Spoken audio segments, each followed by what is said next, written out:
Et l'abstention devrait atteindre des records pour ce scrutin. Les électeurs ont sans doute la tête ailleurs, la tête aux vacances. La preuve avec les agences de voyage à l'arrêt depuis plus d'un an maintenant, qui ont retrouvé leurs clients. C'est ce qu'ont constaté cet après-midi Camille Da Silva et Laurent Pastural.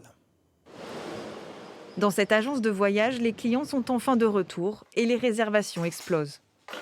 Je vous propose donc ce devis sur la Crète, comme nous avons vu ensemble, avec un séjour de 9 nuits. Cette période était un petit peu pénible pour moi à supporter. J'aime beaucoup la France, hein. C'est pas que je n'aime pas la France, mais je veux partir hors de France pour voir autre chose.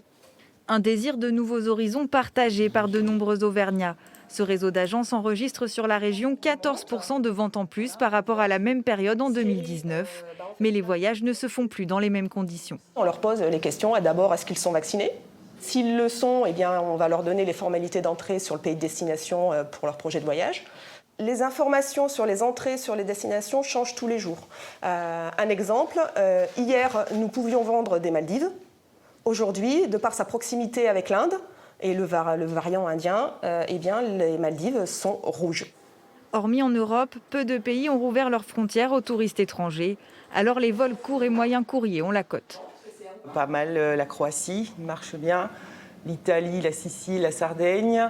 Là, je suis en train de faire par exemple un report de clients qui devaient partir à la base au Mexique. Ici aussi, le téléphone recommence à sonner. Après avoir passé plus d'un an à gérer les annulations, cet agent de voyage voit le ciel s'éclaircir.